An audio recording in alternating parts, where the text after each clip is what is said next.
Hello everyone, welcome to Quantifiers. This is the complete geometry theorem revision videos by Quantifiers. We will try to cover important concepts. वैसे तो हजारों concepts है geometry में. We will try to cover the most important ones through this video. अगर आप video को and तक देखेंगे तो आपका जो भी geometry के concepts हैं, ये देखो मैंने सब इसमें डाले हुए हैं, important shortcut से लेके everything. So we will discuss them in detail one by one. Right. Before that, one simple C thing. I hope कि आप सब हमारे जो व्हाट्सएप ग्रुप्स वगैरह हैं उसमें से ये क्वेश्चंस जो हम डेली डाल रहे हैं, अलजेब्रा की प्रैक्टिस के डाले क्वेश्चंस हमने, एरिथमेटिक के हमने डाले 105 क्वेश्चंस, इसको आप पूरा कर रहे हो क्योंकि ये हम फेसबुक पे क्वेश्चंस डालते हैं. These are very important questions, very important. तो हमने ढूंढ ढूंढ के चुन चुन के क्वेश्चंस डाले हुए हैं ये. राइट. तो अगर आप चाहो तो आप भी इसको देख सकते हो. आपका हमारा जो डिस्क्रिप्शन में ही लिंक है व्हाट्सएप का भी, फेसबुक का भी, ज्वाइन कर लो, थोड़ा भला हो जाएगा फटाफट से. All right, without any ado, let's move to the main thing, that is the geometry theorems and shortcuts and everything. So हम बात करेंगे ट्राइंगल से, स्टार्ट करेंगे एंड आगे जाएंगे. तो I try to keep the video as soon, मतलब as quick as possible. सबसे पहले अगर मैं ट्राइंगल की बात करूं, हमें उसके एरिया के बारे में पता होना चाहिए. बिल्कुल ही बेसिक चीज है. Half into base into height होता है हमारा, बेस हाइट. और हीरोइंस फॉर्मूला से भी आप निकाल सकते हो, where s is the semi parameter, sum of sides divided by 2. आपका इन रेडियस क्या होता है? अगर सर्कल अंदर हो, ट्राइंगल बाहर हो, मतलब जब भी सर्कल किसी फिगर के अंदर हो तो उसको इन सर्कल बोल दिया जाता है. ट्राइंगल के अंदर हो इन सर्कल तो इन रेडियस का फॉर्मूला क्या होता है? आर जो होता है, एरिया अपॉन सेमी पेरीमीटर होता है, आर की वैल्यू. तो अगर एरिया निकालना हो तो रेडियस इंटू सेमी पेरीमीटर करके भी निकाल सकते हो. इन सर्कल बोला जाता है. ये वो सर्कम सर्कल क्या होता है? ट्राइंगल अंदर है, सर्कल बाहर है. ठीक है.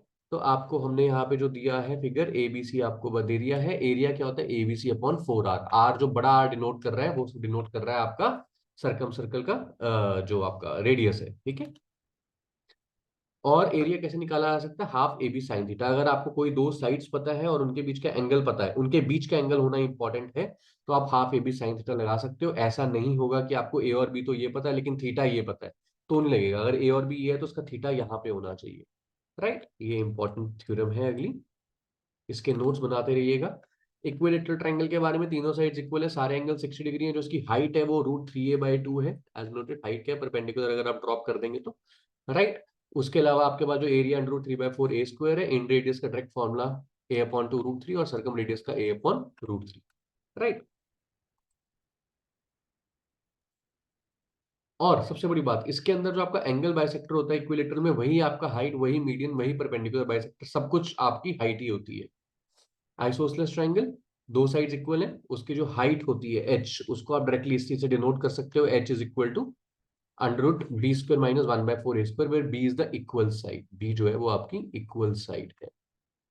राइट. और एरिया हाफ ए एच, वो आप जो मर्जी यूज कर लो. You can also use this formula directly, और you can use any formula that you know for the area of triangle. General formula तो एप्लीकेबल होंगे ही होंगे.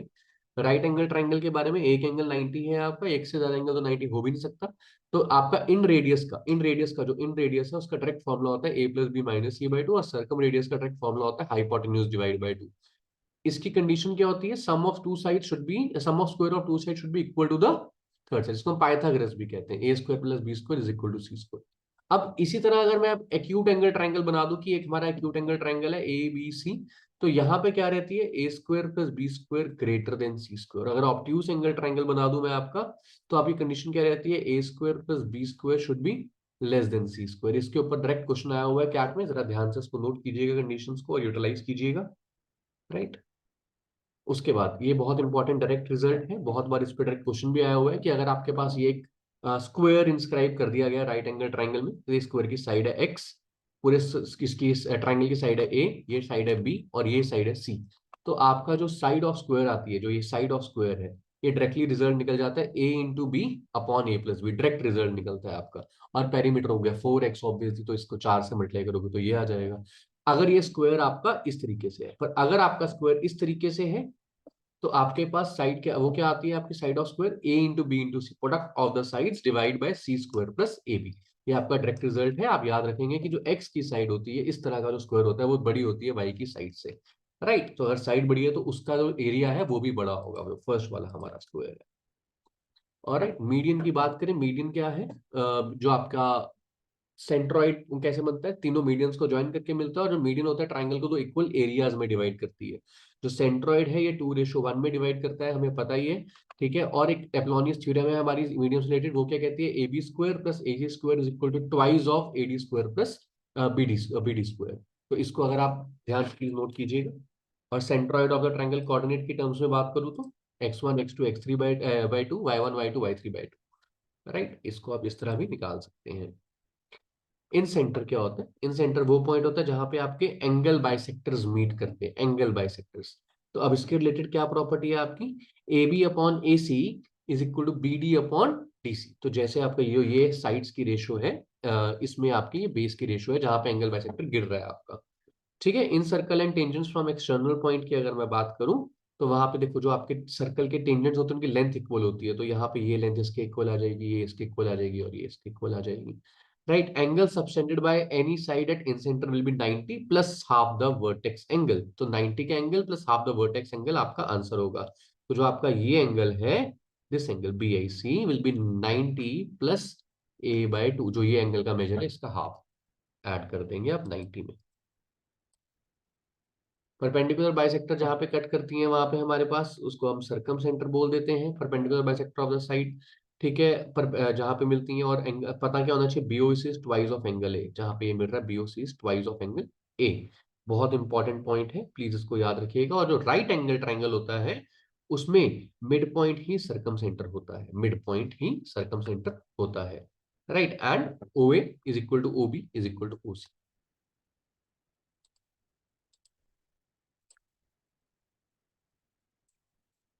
ऑर्थो सेंटर हमने बात कर ली है। इंपॉर्टेंट प्रॉपर्टी ऑर्थो सेंटर के बारे में, एक वन इंपॉर्टेंट प्रॉपर्टी क्या है, जो आपका ये एंगल है BHC प्लस एंगल A, जो ये एंगल है, इनका सम हमेशा 180 डिग्री होगा, राइट। इनका एंगल हमेशा 180 डिग्री होगा आपका सम, ठीक है। उसके बाद दो ट्रायंगल के इंपॉर्टेंट रूल, साइन रूल और कोसाइन रूल, ठीक है। डायरेक्ट क्वेश्चंस बनते हैं इस पे हमारे। साइन रूल क्या कहता है हमारा, A upon sine is equal to B upon sine B is equal to C upon sine C।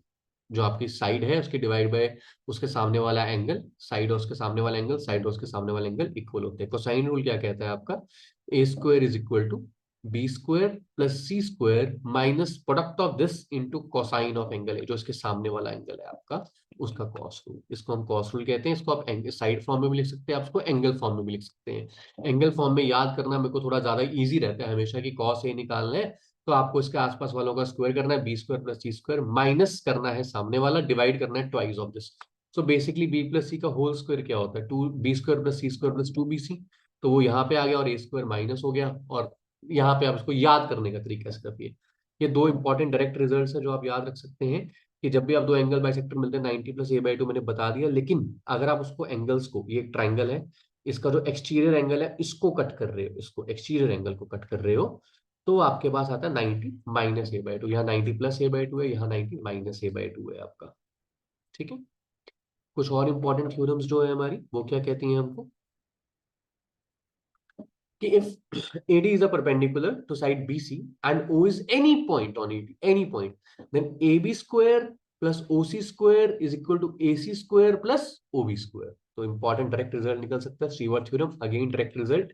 आपको अगर कई बार दे दिया जाता है कि साइड्स की लेंथ ये है, इसको इस रेशियो में डिवाइड कर रही है, इसकी कोई लेंथ दे दी जाती है हमें, तो हम क्या बोलते हैं, हम बोलते हैं A square into this part N, B square into this part M is equal to X का square into complete length C plus M into N into C, ठीक है। इसको हम स्टीवर्ट थ्योरम भी कहते हैं, राइट।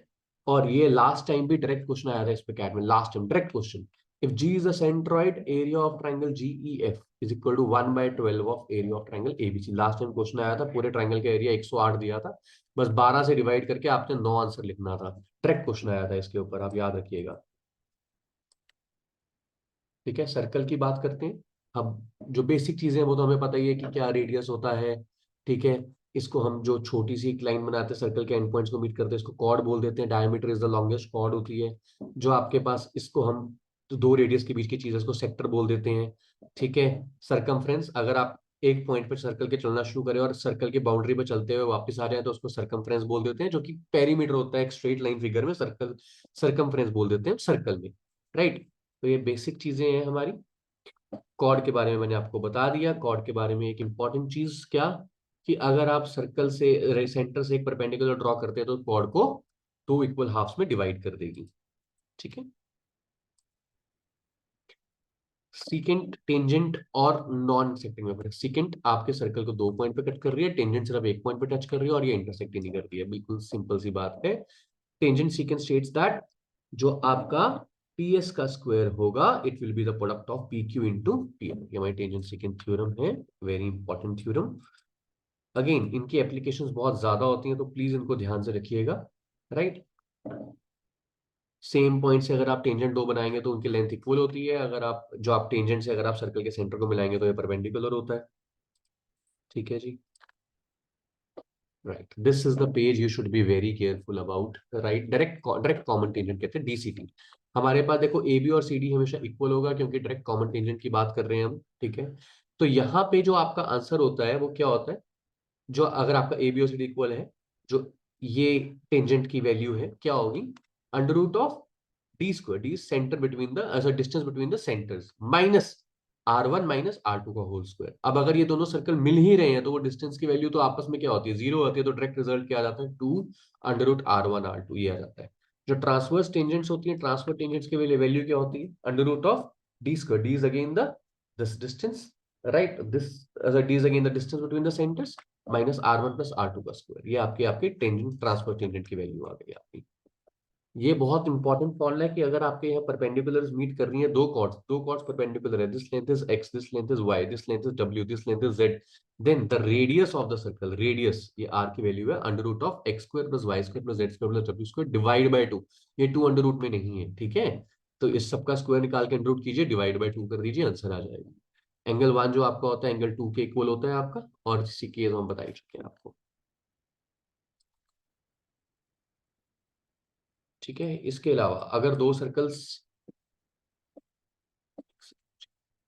हाँ जी, ए बी और सी डी अगर हमारे बराबर हैं, तो जो इस एक्स वाई की लेंथ होती है, इस पूरी की लेंथ होती है, this is point P, this is point Q. So इस एक्स वाई की पूरी की लेंथ होगी A B square plus P Q, जो ये डिस्टेंस है इसका स्क्वायर। राइट, ये आपकी वैल्यू होगी इसकी। राइट, आई होप कि आपको समझ आ रहा है। सेकंड बात आपको समझनी है कि अगर आपके दो सर्कल्स हैं, राइट, अगर आपके दो सर्कल्स हैं और ये एक दूसरे के सेंटर से गुजर रहे हैं, सेंटर से, राइट, तो आपके जो ए बी की वैल्यू आती है that is under root 3 of are.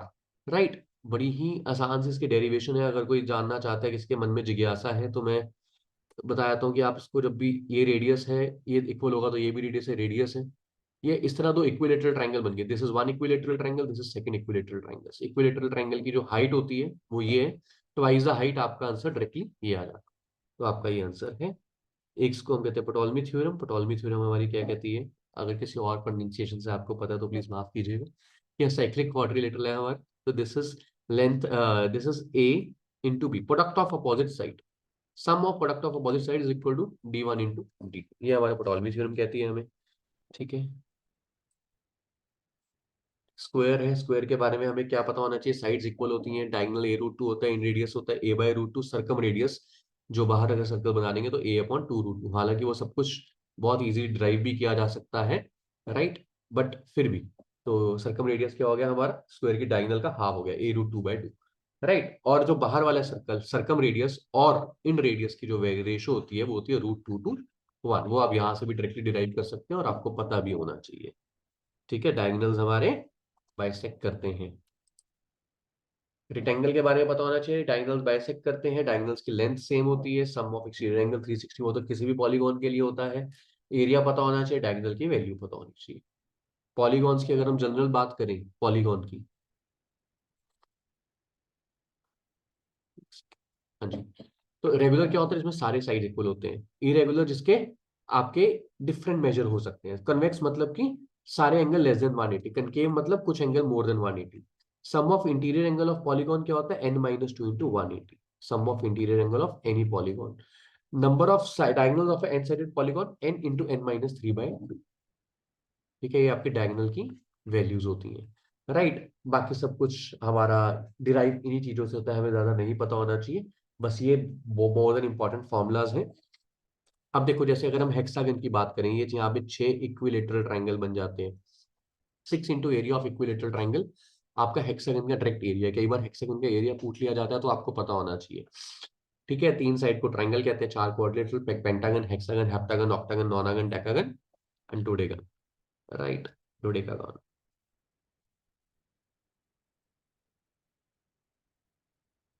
ये हमारी कुछ मेंसुरेशन की जो फॉर्मूलाज हमें पता होने चाहिए। I will not go into detail की कोई चीज कैसे बनती है, क्या बनती है। ये फॉर्मूलाज आपको दिल से याद करने हैं, क्योंकि मेंसुरेशन का जब क्वेश्चन आता है, बड़ा ही स्ट्रेट फॉरवर्ड क्वेश्चन आता है। उन क्वेश्चंस में आपको ज्यादा मेहनत नहीं करनी होती है, आपको फॉर्मूलाज आने चाहिए। तो फॉर्मूलाज प्लीज दिल से याद कर लीजिएगा। राइट। ओके, पैरेललोग्राम की बात करें अगर हम,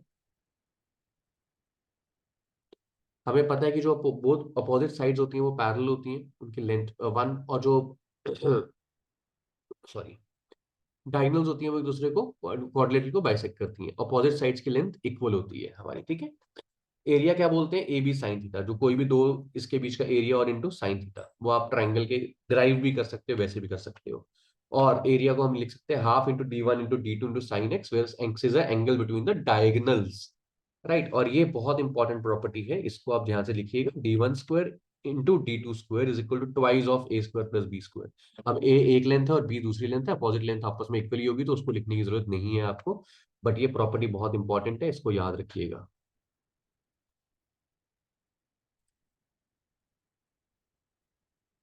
रोम्बस की बात करें तो एक जो इंपॉर्टेंट प्रॉपर्टी रोम्बस की अगेन है, ये है D1 square into D2 square is equal to 4 A square. A is the side of this. Right. Area आपका अगेन वही सेम आ गया, हाफ D1 D2 आ गया, सब बीच में साइन आपका आंसर 90 होता है तो फर्क नहीं पड़ेगा। राइट। ये हमें पता होना चाहिए प्रॉपर्टीज के बारे में। ट्रेपीजियम की बात करते हैं, काफी अहम, जो मैं इसको पॉलीगॉन मानता हूं, क्योंकि इसमें बहुत सारे क्वेश्चंस बन जाते हैं ट्रेपीजियम पे डायरेक्टली। राइट। एरिया क्या होता है? Half into sum of parallel sides into height. Right. Perimeter तो सम ऑफ ऑल साइड्स ही रहता है आपका। साइक्लिक क्वाड्रिलेटरल हो गया अगर आपका, तो आपका सम ऑफ एंगल्स 180 बनना चाहिए। Opposite angle theta 180 minus theta, theta बन जाएगा। ये एंगल इसके इक्वल होगा, याद रखिएगा। थीटा और ये थीटा इक्वल होता है। अगेन डायरेक्ट रिजल्ट आता है इसमें। ठीक है। ये आपके इंपॉर्टेंट शॉर्टकट्स हैं ट्रेपीजियम को लेके। अगर आपके पास ये पी क्यू लेंथ है, कोई भी लेंथ है आपके पास, और यहाँ पे चाहे वो मिड पॉइंट हो या जो मर्जी हो, ये रेशो M/N है, प्रोवाइडेड ये तीनों लाइंस पैरेलल है, तो पी क्यू की लेंथ क्या आती है? M/A plus N/B upon M plus N। ये शॉर्टकट है, बहुत इंपॉर्टेंट है। अगर आपकी कोई लाइन जो कि पैरेलल है बाकी दोनों लाइन से, और ट्रेपीजियम को दो इक्वल हिस्सों में बांट रही है, इक्वल हिस्सों में, तो आपके पास जो EF की लेंथ आती है वो आती है √A² plus B² divide by 2। Please, बहुत इंपॉर्टेंट है, इसको आप याद रखिएगा। अगेन दोबारा से, काफी इंपॉर्टेंट रिजल्ट है हमारा। और लास्ट में अगर हमारा D1 और D2, ये है हमारा अपना डायगोनल्स ऑफ ट्रेपीजियम है, then sum of square of diagonals of trapezium is C² plus D² plus 2AB। तो ये भी आपको याद रखना है। ये ट्रेपीजियम के बारे में बहुत ही इंपॉर्टेंट रिजल्ट्स हैं हमारे। ठीक है। इसको हम प्रिज्म कहते हैं। प्रिज्म के ऊपर हालांकि क्वेश्चन बहुत ही कम देखे हैं मैंने कैट में, बट फिर भी हमारे प्रिज्म की शेप कुछ भी हो सकती है, प्रिज्म का बेस कुछ भी हो सकता है। इट्स अ 3D फिगर, हमें ध्यान रखना है इस बात का। ठीक है। ये फॉर्मूलाज हैं, प्लीज इस फॉर्मूलाज को आप बाय हार्ट लिख लीजिएगा। मैं बोल के तो क्या बताऊं आपको, लेकिन ये सबसे लीस्ट इंपॉर्टेंट स्लाइड है हमारे पूरे ज्योमेट्री वाली फिगर की, क्योंकि प्रिज्म पे क्वेश्चन बहुत कम बनता है। इसीलिए अगर आप आके सब कुछ दिल से याद कर रहे हैं, और अगर आप लीप ऑफ फेथ लेके कुछ छोड़ना चाहते हैं, तो मैं कहूंगा इसको छोड़ो। वैसे तो कुछ नहीं छोड़ना चाहिए, अगर कुछ छोड़ना है तो इसको छोड़ देना। राइट। कोऑर्डिनेट ज्योमेट्री के फॉर्मुलाज हमारे पता होने चाहिए हमें। डिस्टेंस फॉर्मुला सबसे बेसिक चीज है। मिड पॉइंट थ्योरम, अगर लाइन की मिड पॉइंट है तो x1 plus x2 coordinate by 2, y1 plus y2 by 2। Slope, slope हमें पता होनी है। स्लोप क्या होती है? Tan the angle, the line that forms tan theta with the x axis. जो उसके थीटा के टैन की वैल्यू होती है उसको हम स्लोप बोल देते हैं। और स्लोप को हम ऐसे भी कहते हैं, अगर हमें कोऑर्डिनेट दिए हो y2 minus y1 upon x2 minus x1। ठीक है। ये हमारी जो लाइन को ही इस तरीके से लिखा जा सकता है कि फर्स्ट स्टैंडर्ड फॉर्म है ax plus by is equal to c. Point slope form है y minus y1 is equal to m into x minus x1। और स्लोप इंटरसेप्ट फॉर्म होती है y is equal to mx plus b। ये हमें पता होनी चाहिए कि लाइंस कैसे लिखी जाती हैं।